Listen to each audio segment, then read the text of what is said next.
Assalamualaikum warahmatullahi wabarakatuh. Waalaikumsalam warahmatullahi wabarakatuh. Alhamdulillah wassalatu wassalamu ala sayyidina Rasulillah sayyidina wa maulana Muhammad ibn Abdullah wa ala alihi wa sahbihi wa mawala. La hawla wa la quwwata illa billah, amma ba'du. Bapak-bapak, ibu-ibu, saudara-saudara kaum muslimin rahimakumullah. Kapan kiamat itu akan datang? Ini rahasia Allah. Jangankan kita yang orang awam, baginda Nabi sendiri tidak diberitahu oleh Allah kapan kiamat itu akan terjadi. Tetapi sungguh pun demikian, banyak hadis-hadis yang menjelaskan ciri atau tanda-tanda datangnya kiamat. Nah, kalau sudah bicara soal tanda kiamat itu ada dua. Pertama yang disebut alamatus sughra, tanda-tanda kecil. Ini waktunya masih ada tenggang. Ada yang dinamakan alamatul kubra, tanda-tanda besar, artinya kiamat sudah diambang pintu. Apa tanda-tanda kecil dari datangnya hari kiamat itu? Misalnya kata Nabi, apabila ilmu sudah diangkat oleh Allah, artinya apabila ulama sudah banyak wafat, minat orang belajar agama berkurang, lalu kebodohan nampak merajalela di mana-mana, zina dikerjakan secara terbuka, minuman-minuman keras jadi kebanggaan, itu termasuk di antara tanda-tanda kecil terjadinya hari kiamat. Apalagi misalnya iza waladatil ammatu rabbataha, apabila budak sudah melahirkan tuan. Apa maksudnya? Ada yang mentafsirkan apabila anak sudah bisa membudaki orang tuanya. Orang tua yang melahirkan dia, yang membesarkan dia, demi setelah si anak besar jadi orang berpangkat, bertitel, berharta, berkedudukan, jadilah orang tua itu budaknya. Sehingga sering dibilang kalau orang tua kaya, anak jadi raja. Tapi kalau anak yang kaya, orang tua sering jadi budak. Apalagi munculnya fitnah yang bergelombang, timbul perang antara dua bangsa yang besar, waktu berjalan terasa sangat pendek sekali. Itu merupakan tanda di antara tanda-tanda kiamat. Termasuk di dalamnya sulit membedakan mana laki, mana perempuan. Kan kalau tanda-tanda kayak begini sekarang sudah banyak kita lihat kan? Ulama banyak wafat, penggantinya sulit. Zina dikerjakan berterang-terangan, minuman keras jadi kebanggaan, banyak anak membudaki orang tuanya, sulit membedakan mana laki mana perempuan. Kadang-kadang dari belakang kita lihat perempuan bener, begitu kita colek nengok jenggotan.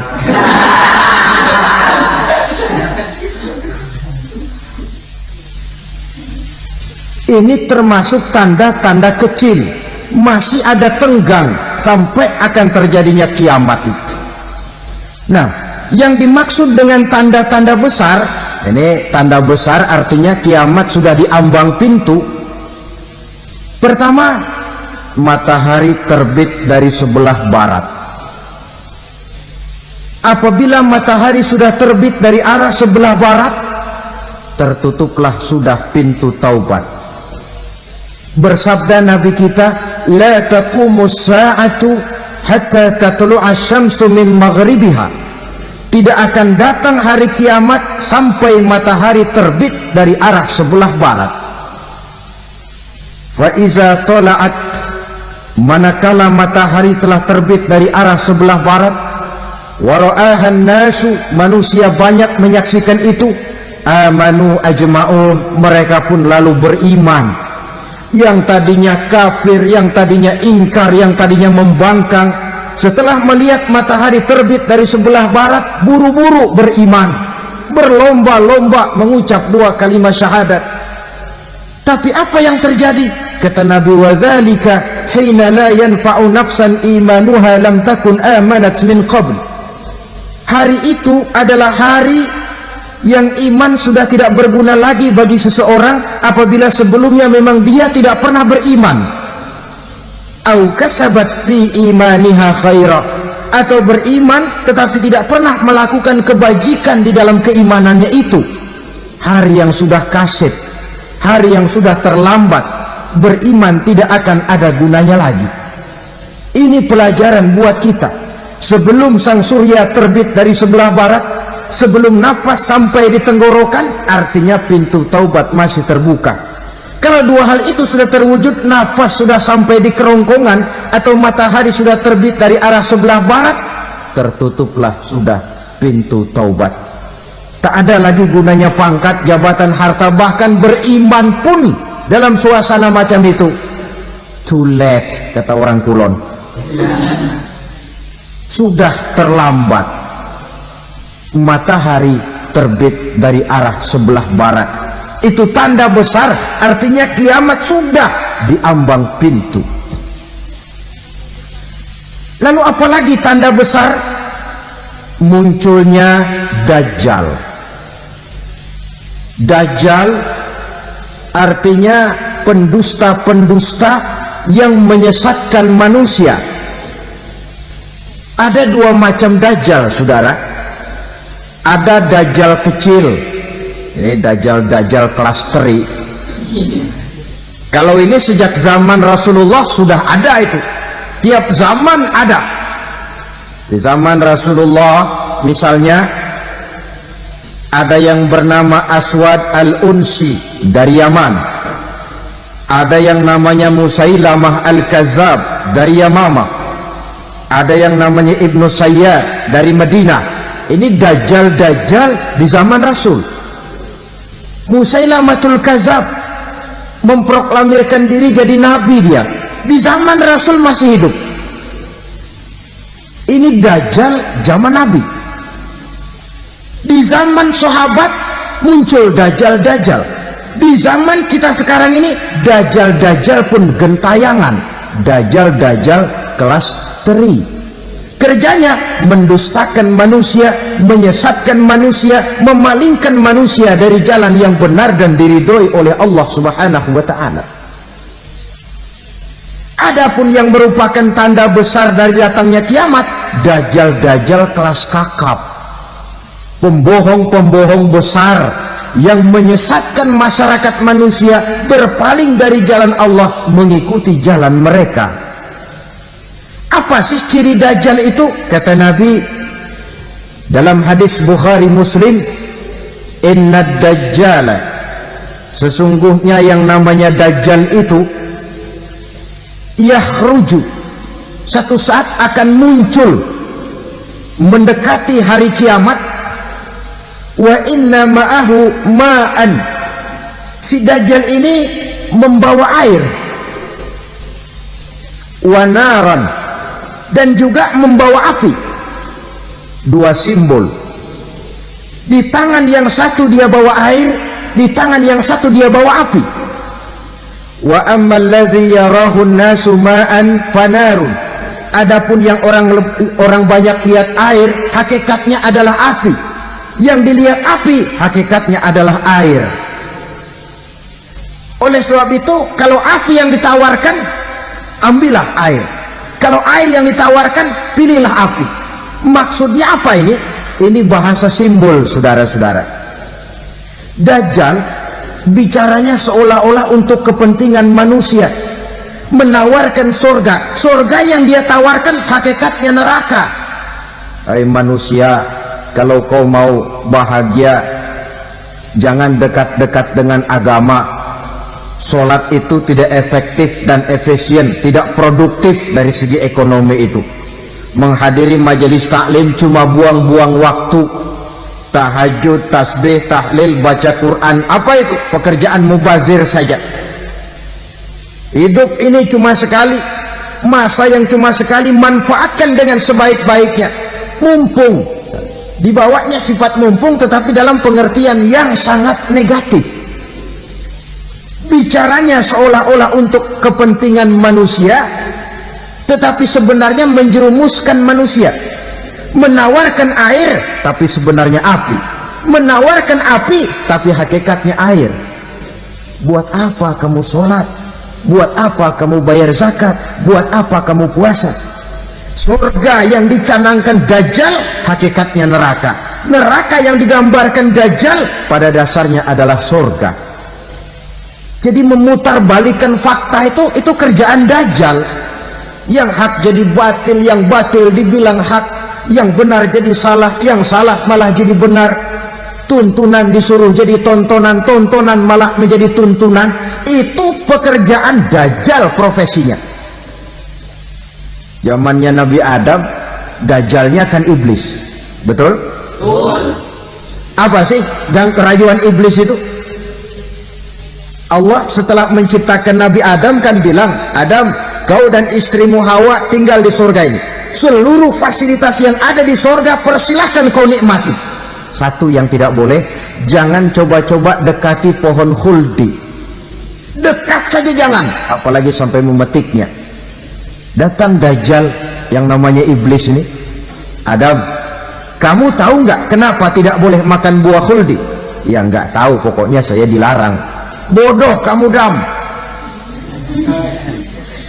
Khuldun artinya kekal. Kalau kamu makan itu buah, kau akan kekal di surga buat selamanya. Allah tidak kepengen, maka dilarang kamu makan buah khuldi. Kalau kau ingin kekal di surga, Adam, makan saja. Saya bicara begini ini untuk kepentingan kamu, Adam. Ini kan ciri-ciri Dajjal. Bicaranya sih seolah-olah untuk kepentingan Nabi Adam, hakikat sebenarnya menjerumuskan Nabi Adam supaya ingkar dan melanggar larangan dari Allah Subhanahu wa ta'ala. Jadi setelah muncul Dajjal, timbul kekacauan-kekacauan di masyarakat. Banyak yang terpengaruh, terpedaya dan terpesona. Termasuk mereka yang memproklamirkan diri jadi nabi, mereka yang memproklamirkan diri jadi rasul di zaman sesudah Rasulullah wafat. Itu adalah Dajjal-Dajjal. Maka saya ingatkan, kalau di zaman kita sekarang ini ada orang ngaku jadi nabi, ada orang ngaku jadi rasul, biar bahasa Arabnya kental, Quran hafal, hadis ribuan hadis hafal, biar pakai serban sampai menyengser ke tanah, bahasa Arabnya fasih, tapi dia mengaku jadi nabi, jadi rasul, kita umat Islam wajib tidak percaya. Wajib untuk tidak percaya. Itulah Dajjal-Dajjal zaman kita sekarang ini. Tidak mustahil mereka datang mempengaruhi orang-orang awam supaya berpaling dari Rasulullah, mengikuti mereka. Nah, di akhir zaman nanti, mendekati hari kiamat, Dajjal ini muncul. Dajjal kelas kakap, menyesatkan masyarakat manusia untuk berpaling dari Islam, mengikuti seruan mereka. Apalagi di antara datangnya kiamat itu, tanda yang besar itu, turunnya Nabiullah Isa Al-Masih, putra Maryam. Menurut berbagai hadis yang sahih, Nabi Isa Al-Masih nanti akan turun lagi, tidak membawa risalah yang baru, tapi meluruskan risalah Islam ini yang telah banyak ditinggalkan oleh masyarakat. Bahkan ada hadis menjelaskan beliau akan membunuh Nabi, mematahkan kayu-kayu salib, lalu melaksanakan haji dan umrah mengikuti syariat Nabi Muhammad, bukan membawa agama baru. Menjadi semacam mujaddid, reformer, menyelamatkan manusia dari bisikan Dajjal. Bahkan ada riwayat yang menjelaskan bahwa Nabi Isa berhasil mengalahkan Dajjal, mengembalikan masyarakat manusia kembali kepada ajaran Islam yang datang dari Allah, dibawa oleh Rasulullah Sallallahu Alaihi Wasallam. Dengan kata lain, turunnya Nabi Isa bukan sebagai nabi dan rasul baru, tetapi mengikuti syariat Nabi kita Muhammad sallallahu alaihi wasallam. Saudara hadirin, ibu-ibu hadirat yang saya hormati, kemudian apalagi di antara tanda-tanda besar akan datangnya kiamat itu? Keluarnya asap atau awan. Kata Nabi, inna min asrati sa'ah dukhanan yamla'u ma bainal masyriqi wal maghrib. Di antara tanda-tanda kiamat munculnya awan atau asap yang memenuhi antara langit dan bumi. Ini pun diperkuat dalam surah Ad-Dukhan ayat 10. Fartaqib yauma ta'ti as-sama' bidukhanin mubin fayughshan nas hadza azabun alim. Bagi orang-orang yang beriman, mereka biasa-biasa saja, tapi bagi orang kufur, datangnya asap dan awan ini merupakan azab yang kelewat pedih. Barangkali sedikit mendekati gambaran tentang azab yang pedih ini, saya ingatkan alam pikiran kita kepada peristiwa yang belum lama terjadi. Pernah dengar berita bocornya reaktor nuklir di Chernobyl, Uni Soviet? Pernah dengar? Bocornya reaktor nuklir di Chernobyl yang mengakibatkan ratusan bahkan sangat mungkin ribuan nyawa. Cuma satu reaktor. Bagaimana kalau seluruh cadangan nuklir yang dimiliki oleh para negara adikuasa ini diledakkan? Bahkan yang konon menurut catatan, cadangan nuklir yang dimiliki bersama oleh Amerika dan Rusia sekarang ini sudah sanggup memusnahkan 6 miliar manusia, 1,5 kali lebih banyak dari jumlah manusia yang nongkrong di permukaan bumi ini. Saudara-saudara hadirin yang saya hormati, lalu saat mendekati hari kiamat, apalagi tandanya? Setelah Nabi Isa wafat, pada saat turunnya yang kedua kali, lalu Allah meniupkan angin sejuk. Semua orang-orang beriman, orang-orang baik wafat, sehingga penghuni bumi ini cuma tinggal lagi terdiri dari orang-orang kafir. Tidak ada lagi di bumi ini yang bisa mengucapkan Allah. Sehingga dalam hadis qudsi itu ada keterangan, innallaha azza wa jalla yaqulu li Israfil. Allah pernah pesan kepada malaikat Israfil, kata Allah, Israfil, iza sami'ta qailan yaqul Allah Allah fa akhirin nafah 40 sanatan ikraman liqailiha. Hai Israfil, apabila kau dengar di permukaan bumi masih banyak orang yang mengucapkan Allah Allah, maka tunda sangkakala kiamat itu 40 tahun. Untuk apa? Ikraman liqailiha, menghormati orang yang mengucapkan Allah Allah itu. Wah, jadi karena sekarang masih banyak yang mengucapkan Allah, besar hatilah kita, masih jauh kiamat itu. Tapi jangan lupa, kiamat pribadi, kiamat kecil itu yang nggak kita sangka-sangka. Ajal datang mencabut nyawa, itu kiamat pribadi, dan itu yang pasti kita hadapi, dan itu yang membuat kita tidak boleh bersikap main-main di dalam kehidupan sekarang ini. Saudara hadirin yang saya hormati, tidak ada lagi orang-orang muslim, seluruh penduduk dunia ini kafir. Lalu terciptalah struktur sosial yang berlandaskan prinsip hidup semau gue. Bakal terjadilah prinsip di mana yang kaya menyantap yang miskin, yang kuat menindas yang lemah. Hidup sudah bagaikan di rimba belantara, berlaku hukum rimba, siapa yang kuat dia yang menang, siapa yang lemah menjadi mangsa. Timbul kekacauan, maksiat merajalela, munkarat menjadi-jadi, sehingga isi bumi ini penuh dengan segala macam perbuatan dosa. Tidak ada perlunya lagi alam diperpanjang temponya. Datang saat yang sudah dijanjikan oleh Allah Azza wa Jalla, maka terjadilah yang disebut kiamat kubra, kiamat besar, kiamat hancur-hancuran. Bagaimana kejadian ini dimulai?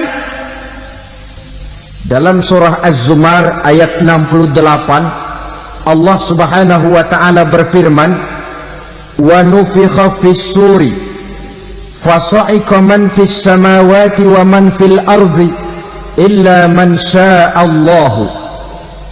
Maka manakala ditiuplah sangkakala, terkejutlah seluruh yang ada di langit dan seluruh yang ada di bumi. Bila saat kiamat datang, Allah perintah malaikat Israfil, "Israfil, tiup sangkakalamu." Ditiuplah sangkakala oleh malaikat Israfil. Yang akibat daripada tiupan itu, seluruh yang ada di langit, seluruh yang ada di permukaan bumi terkejut. Yang ada di langit siapa? Malaikat kan. Bayangin aja kalau malaikat kaget, apalagi kita. Terkejut seluruh makhluk yang ada di bumi, yang ada di langit mendengar suara sangkakala itu. Bunyinya tidak sanggup kita bayangkan dahsyatnya. Ledakan nuklir, ledakan neutron, belum apa-apa ketimbang bunyi sangkakala malaikat Israfil ini. Nah, lalu mendengar bunyi sangkakala ini, gemparlah makhluk, kacaulah alam. Bumi gempa, planet-planet bertabrakan, gunung meletus, air laut tumpah ke darat, angin topan bertiup, halilintar menyambar. Lalu semua yang bernama hidup mati total. Mati bareng tanpa persiapan. La haula wala quwata illa billah. Saya kadang-kadang dalam tafakur bermohon, ya Allah, mudah-mudahan saya nggak nemuin kiamat beneran. Ngeri, nggak bisa kita bayangkan macam apa suasana seperti itu. Allah saja banyak memberikan gambaran, misalnya Al-Qari'ah, wa mal qari'ah, wa ma adraka mal qari'ah. Kejadian yang menggemparkan. Tahukah kamu apa kejadian yang menggemparkan itu? Yauma yakunun nasu kal farasil mabsus wa takunul jibalu kal ihnil manfus. Pada saat itu manusia berterbangan bagai kupu-kupu, gunung berterbangan seperti kapas ditiup angin. Gunung saja macam kapas, konon lagi manusia. Kematian total, mulai semut sampai gajah mati, jin mati, iblis mati, malaikat mati. Malaikat saja mati. Saudara hadirin yang saya hormati, kematian total yang tanpa persiapan. Orang bilang, Pak, kalau mati bareng begitu yang repot malaikat maut dong ya, cabut sana, cabut sini. Itu kalau menurut logika kita, mestinya begitu menurut logika. Tapi logika juga yang bilang nggak perlu serepot itu. Sebab untuk mematikan listrik di wilayah DKI, di wilayah Jakarta, nggak perlu tiap rumah didatengin matiin, ya lama. Cukup dari kantor pusatnya saja PLN, tekan satu tombol, gelaplah seluruh Jakarta. Saudara hadirin yang saya hormati, kematian total. Lalu setelah kematian total, planet-planet juga mati, dalam arti tidak bergerak dan beredar. Angin mati, dalam arti tidak bertiup. Air mati, dalam arti tidak ada riak gelombang. Pokoknya semua mati. Kullu nafsin za'iqatul maut, semua yang bernafas mati.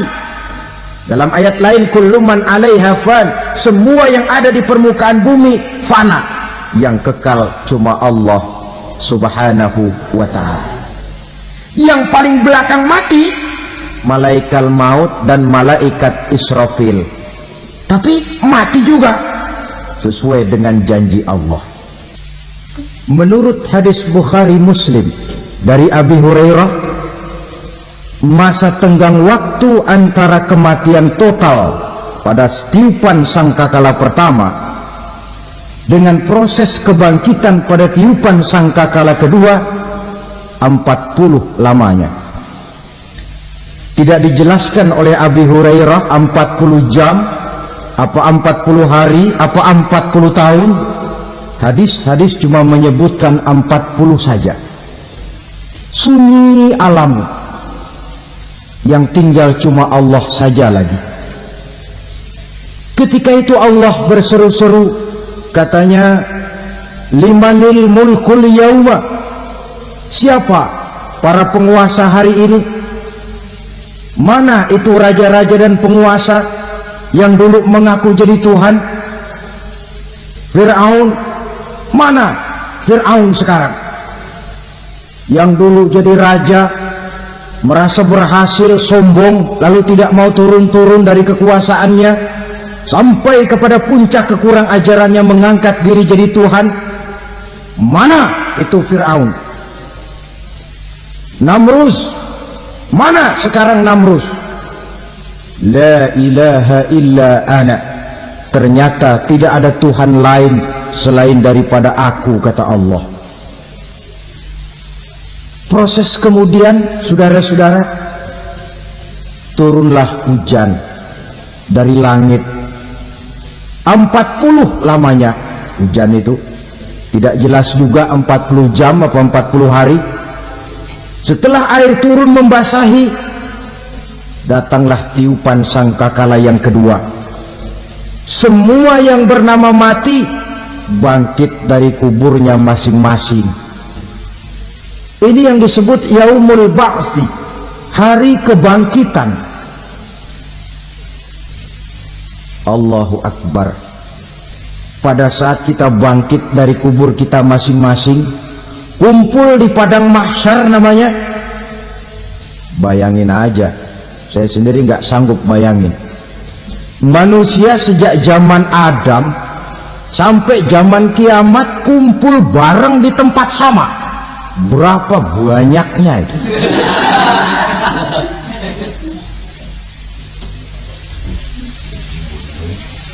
Dan yang luar biasa menurut satu riwayat, pada saat bangkit itu, Masya Allah, roman muka kita berubah,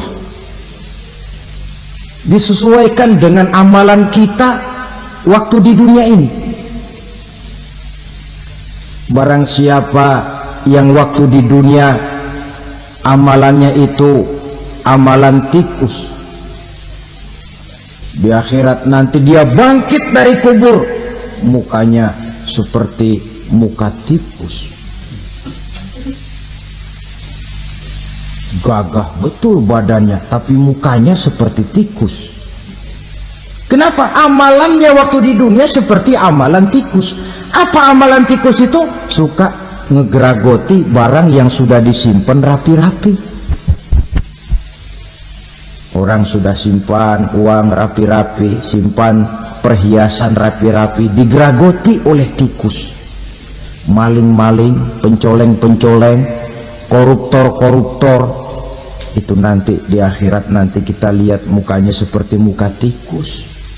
Oh, ini waktu di dunia suka nyolong, hanya seperti muka tikus. Barang siapa yang waktu di dunia ini amalannya itu amalan macan, dia akan bangkit nanti mukanya seperti muka macan. Apa amalan macan? Macan itu amalannya menang-menangan. Orang yang mau menang saja, nggak mau mengalah. Coba lihat di hutan, kenal hutan nggak? Nah. Di hutan, raja hutan di mana-mana pasti macan, betul kan? Betul. Padahal hutan belum pernah bikin pemilihan umum. Tapi macan tidak peduli ada pemilihan umum apa tidak, pokok saya raja. Sebab apa? Macan jadi raja itu bukan karena benar, tapi karena kuat jadi raja. Setelah dia jadi raja, rakyat hutan yang mesti dilindungi malah dimakan oleh raja macan. Kambing rakyat hutan dimakan oleh macan, ayam rakyat hutan dimakan oleh macan. Itu nanti kita lihat di akhirat itu mukanya seperti muka macan, gagah betul. Lalu barang siapa yang di dunia ini amalannya itu seperti amalan anjing, nanti dia punya muka seperti muka anjing. Apa amalan anjing? Pertama, anjing itu kalau disuruh jaga rumah, dia tidak bisa membedakan mana maling, mana tamu. Biar yang datang maling, kalau bawa tulang, anjing kalem. Yang kedua, anjing itu akan setia kepada siapa saja yang memberinya roti. Siapa yang memberinya roti, itulah majikannya. Apa kata majikannya, pasti dia laksanakan. Soal benar atau salah, dia tidak peduli. Setelah anjing dapat roti, dia tidak punya pilihan lain kecuali bilang, abdi mah kumaha juragan wae aya nama.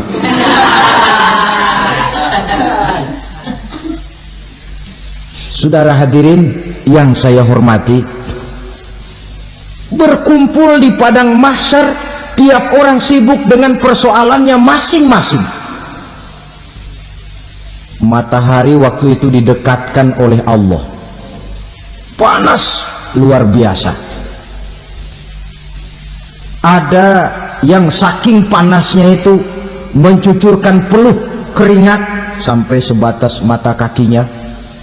Ada yang keringatnya sampai sedengkulnya, ada yang keringatnya sampai sepusatnya, ada yang keringatnya mengalir sampai sebahunya, ada yang kelelap oleh keringatnya sendiri, sementara orang di sampingnya nggak apa-apa.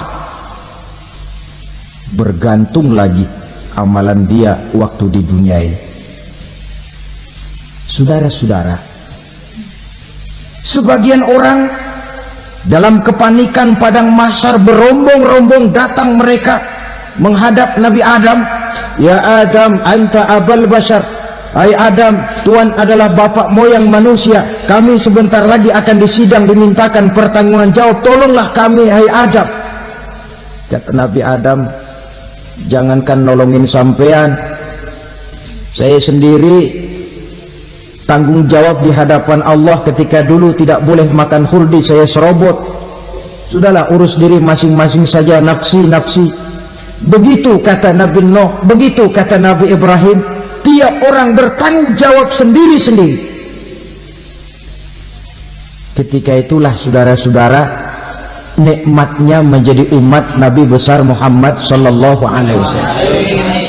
Sebab apa? Walaupun menurut abjad kita ini umat paling belakang, kan paling belakang kita ini toh, karena Nabi Muhammad adalah Nabi akhir, tapi akan dihisap lebih dulu, lewat di atas sirat lebih dulu, masuk surga lebih dahulu ketimbang umat-umat belakangan.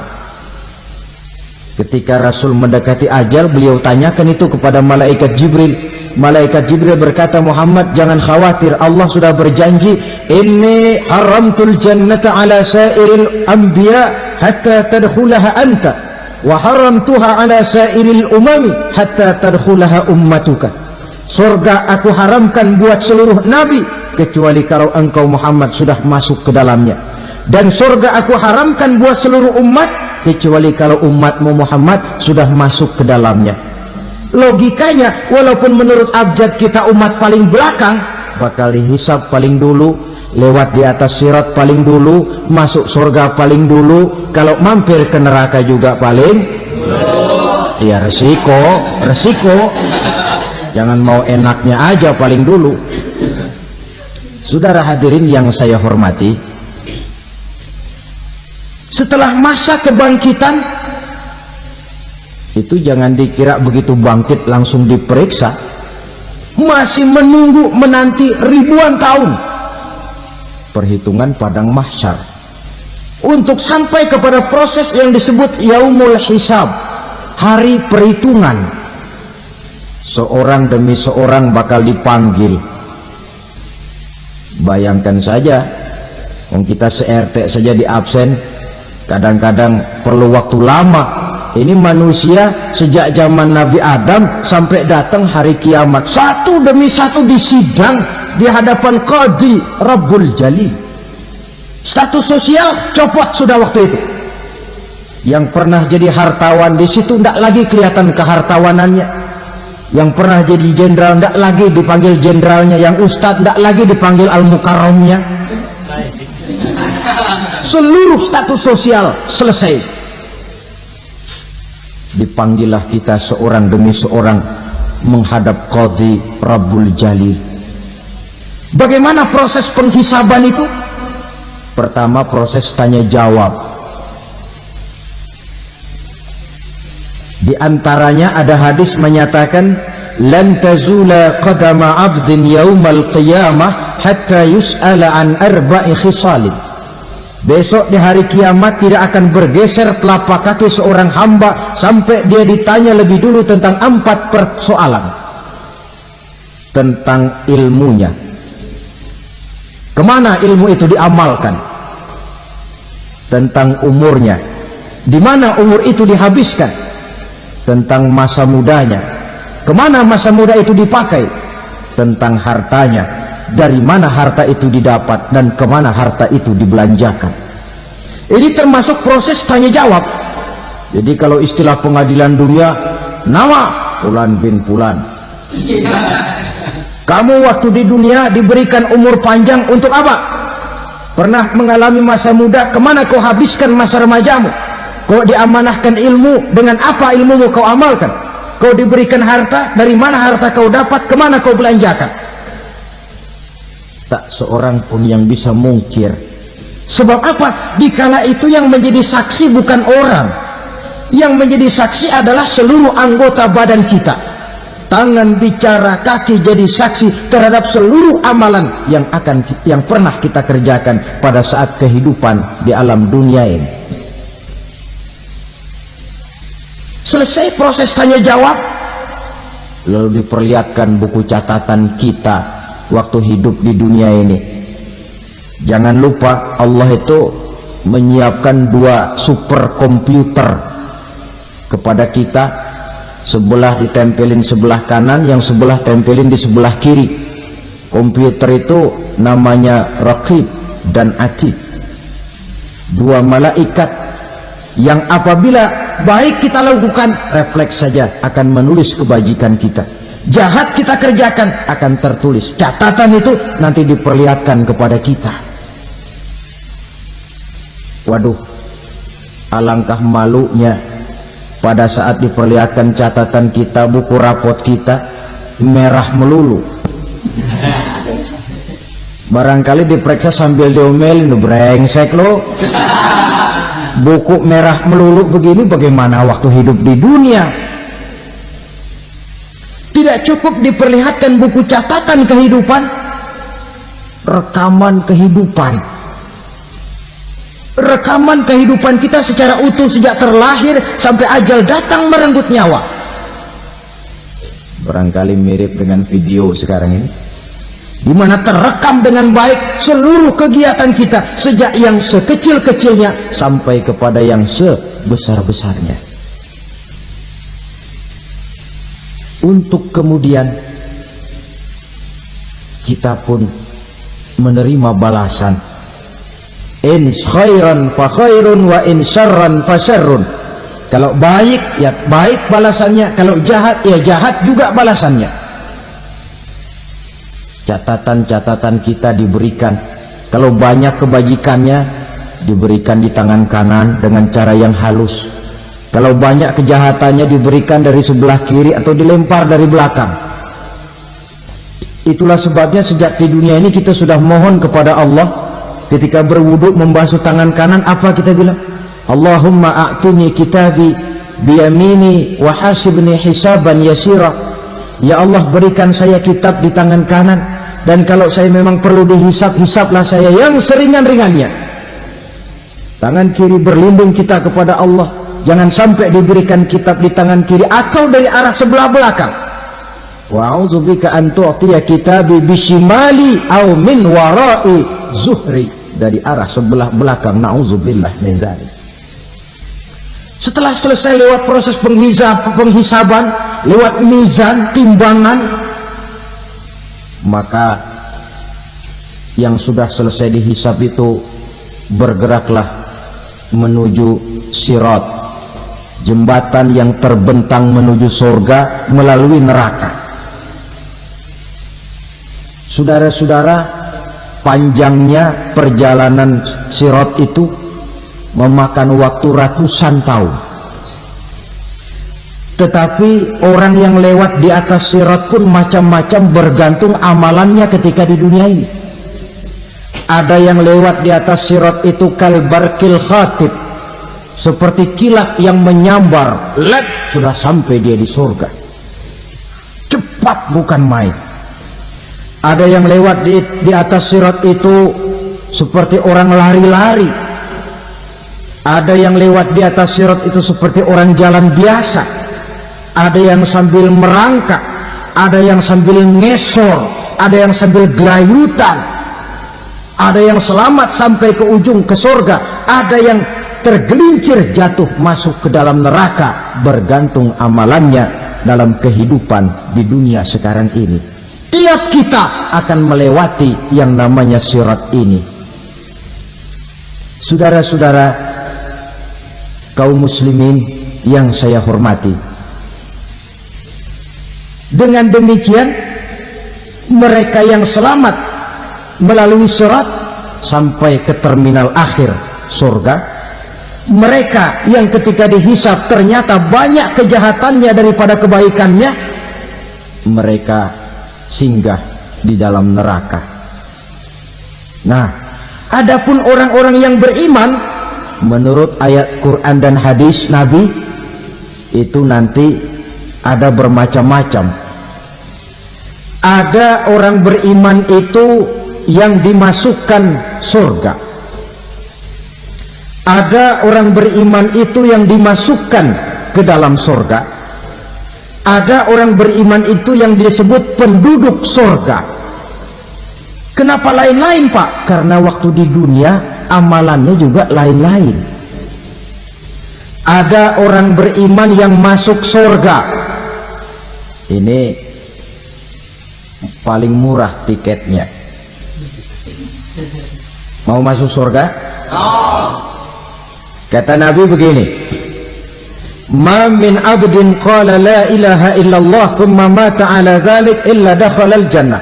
Kalau seorang hamba sudah mengucap dua kalimat syahadat, dia yakin dengan kebenaran kalimat itu sampai matinya, orang itu akan masuk surga. Abi Dzar yang waktu itu diajak bicara heran, ya Rasul kok gampang betul? Iya, walaupun orang itu mencuri, iya, walaupun orang itu berzina, iya, biar dia mencuri, biar dia berzina, kalau dia sudah mengucap dua kalimat syahadat, dia yakin dengan kebenaran kalimat itu sampai matinya, itu orang akan masuk surga. Jadi masuk surga cukup dua kalimat syahadat, yakin sampai mati, masuk surga. Itu perkara masuk. Tapi kalau pertanyaannya diterusin, masuknya kapan, Pak? Nah, ini lain lagi urusannya. Sebab ada yang masuknya itu langsung, ada yang mampir dulu. Di sana tempat cuma dua, kalau tidak surga, neraka. Mau ke surga tapi mampir dulu, yang mampirnya jelas di neraka. Kenapa? Dalam hadis qudsi ada riwayat, nanti itu di akhirat, setelah Allah selesai mengatur penduduk surga masuk surga, yang neraka masuk neraka, Allah berkata kepada malaikat Malik, malaikat Malik, la baik ya Allah, itu bajingan-bajingan tengik, manusia-manusia durjana yang waktu di dunia tidak mau sujud, jauh dari ulama, gemar melakukan yang munkarat dan maksiat, hidup di tengah masyarakat selalu jadi bibit keonaran, kufur, sudah masuk neraka semua. Sudah ya Allah. Nah, kalau sudah, coba sekarang kamu masuk, Malik. Saya, iya, masuk neraka. Mau apa ya Allah? Kata Allah, akhriju minan nar man kana fi qalbihi misqala habatin min khardalin min iman. Kau masuk neraka, cari di dalam neraka orang-orang yang ada imannya walaupun kecil sebesar biji zarah, angkat mereka keluar. Masuk malaikat Malik ke neraka. Cari orang yang ada imannya, korek. Ya repot, udah pada gosong. Yang ada imannya diangkat ke atas, yang ada imannya diangkat ke atas, lalu dimandikan di Nahrul Hayat, namanya sungai kehidupan di akhirat nanti. Cakep lagi rupanya, bersih lagi wajahnya, apel di hadapan Allah. Kata Allah, bagaimana mas? Kapok nggak sampean? Kapok ya Allah. Nah, kalau kapok, idhab fadkhulil jannah, pergi masuk surga sana. Berangkat mereka ke surga, ketemu sama teman-temannya yang udah sampai lebih dulu, yang nggak pakai mampir lagi. Terjadi dialog. Kata teman-temannya yang udah pada nyampe duluan, mas, iya, emang baru sampai? Saya baru sampai. Memang mampir di mana dulu mas? Kita sudah lama sampai di surga. Saudara buka surah Al-Muddatsir ayat 34-35. Ma salakakum fis saqar? Kenapa kamu mampir di neraka Saqar? Qalu lam nakum minal musallin. Mereka menjawab, kami mampir di neraka Saqar mas, gara-gara dulunya kami waktu di dunia tidak pernah sholat. Tidak pernah sholat? Tidak pernah. Karena rumahnya dekat masjid, cuma dekat doang mas. Sholat mah enggak saya.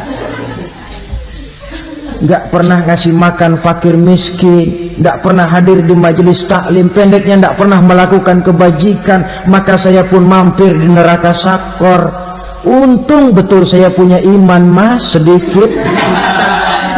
Waktu hidup di dunia dulu saya pernah mengucap 2 kalimat syahadat, sekali-kalinya waktu mau kawin.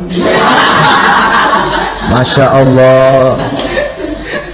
Untung saja kawin, kalau nggak kawin polos.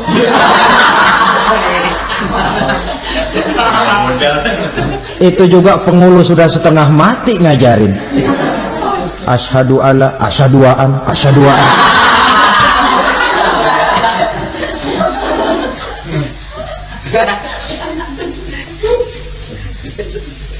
Ini namanya masuk surga, ada mampir dulu. Ada pula orang mukmin itu yang dimasukkan surga. Namanya dimasukkan kan terima beres. Saya masuk ke rumah, jalan sendiri, cari tempat sendiri. Saya dimasukkan ke dalam rumah, terima beres, pokok ada di dalam, itu dimasukkan namanya. Nggak pakai mampir. Tapi tentu tiketnya lebih mahal ketimbang yang pertama tadi. Apa kata Allah? Innal ladzina amanu wa amilus shalihat la ukaffiranna anhum sayyi'atihim wa la udkhilannahum jannah. Sesungguhnya orang-orang yang beriman kemudian beramal soleh, kami hapuskan segala dosa dan kesalahannya, kami masukkan mereka ke dalam surga. Lihat ayatnya, Allah yang memasukkan, kita yang dimasukkan. Tidak pakai transit, tidak usah mampir. Cuma tidak cukup syahadat, tidak cukup amanu, tapi diiringi dengan wa amilus shalih. Iman, amal. Tidak cukup syahadat, lalu dibuktikan dia sholat, dia zakat, puasa, lalu dia melakukan berbagai macam kebajikan. Ini yang menyebabkan dia tidak pakai mampir di tempat yang bernama Saqar. Lalu ada pula orang mukmin itu yang disebut penduduk surga. Wah, ini sudah VIP ini. Ashabul jannah, penduduk surga. Siapa mereka? Kata Allah, innal ladzina amanu summa istaqamu fala khaufun 'alaihim wa la hum yahzanun ulaika ashabul jannah hum fiha khalidun. Sesungguhnya orang-orang yang beriman lalu istiqamah, tetap dalam melaksanakan perintah Allah, tidak goyah, tidak labil tapi stabil, istiqamah, mereka tidak takut dan tidak bersedih hati. Merekalah penduduk surga. Iman, istiqamah. Tidak punya duit, sembahyang. Banyak duit, sembahyang. Miskin, sembahyang. Kaya, tetap sembahyang. Istiqamah.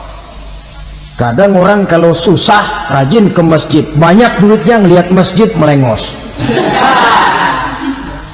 Itu yang dibilang waktu miskin hamba Allah, setelah kaya jadi hamba harta. Bergeser, tidak ada nilai istiqomahnya. Saudara-saudara, dengan begitu penduduk neraka itu dua. Ada penduduk permanen, ada penduduk yang semi permanen. Yang semi permanen orang-orang beriman yang mempunyai dosa besar. Mereka masuk ke neraka untuk menerima azab sesuai dengan dosanya. Bila selesai masa azab itu, mereka akan diangkat untuk ditempatkan kembali ke dalam surganya Allah Subhanahu wa ta'ala. Nah, dikala itulah saudara-saudara, ada yang disebut syafaat dari Rasulullah Sallallahu Alaihi Wasallam. Tapi tentu jangan lupa, syafaat ini ibarat kain menambal dia. Kita punya kain bolong-bolong sedikit, syafaat yang menambal. Sholat kita ada kurang dikit, sedekah kita ada campur riak dikit, amalan kita ada tidak karena Allah dikit. Kita berharap syafaat. Jadi biarlah kain masih bolong-bolong, yang penting punya kain. Tapi kalau kainnya tidak ada, yang ditambal apanya? Sholat tidak, puasa tidak, zakat tidak, berharap syafaat saja, ya, terlalu berlebihan itu. Saudara hadirin yang saya hormati, apabila selesai proses penghisaban, proses penghitungan, maka dikala itulah manusia terbagi dalam dua kelompok besar. Fariqun fil jannah wa fariqun fis sa'ir. Sekelompok orang-orang beruntung yang masuk ke dalam surga, dan sekelompok lagi masuk ke dalam neraka. Akan memakan waktu untuk menceritakan sifat surga dan neraka, tapi insya Allah pada kesempatan pertemuan lain saya sampaikan. Namun sebagai gambaran umum cukuplah saya sampaikan sebuah hadis qudsi. Allah jelaskan, a'dadtu li'ibadiyas salihin ma la aynun ra'at wa la uzunun sami'at wa la khatara fi qalbil bashar. Aku sediakan buat hamba-hambaku yang soleh, yang tidak pernah terlihat oleh mata, tidak pernah terdengar oleh telinga, dan belum pernah terdetik dalam hati manusia.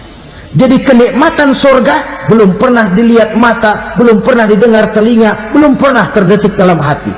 Pedihnya azab neraka belum pernah terlihat mata, belum pernah terdengar telinga, belum pernah terdetik dalam hati. Saudara hadirin yang saya hormati, oleh karena itu sebagai uraian akhir daripada kiamat ini, marilah sama-sama kita memanfaatkan hidup dengan sebaik-baiknya, supaya jangan timbul penyesalan di hari kemudian nanti. Mudah-mudahan kita seluruhnya diselamatkan Allah dari azab neraka dan mendapat surga dan ridhonya. Sekian dan demikianlah pertemuan kita kali ini. Terima kasih banyak atas segala perhatian. Mohon maaf atas segala kekurangan. Usikum wa nafsi bitaqwallah. Wassalamualaikum warahmatullahi wabarakatuh. Waalaikumsalam warahmatullahi wabarakatuh.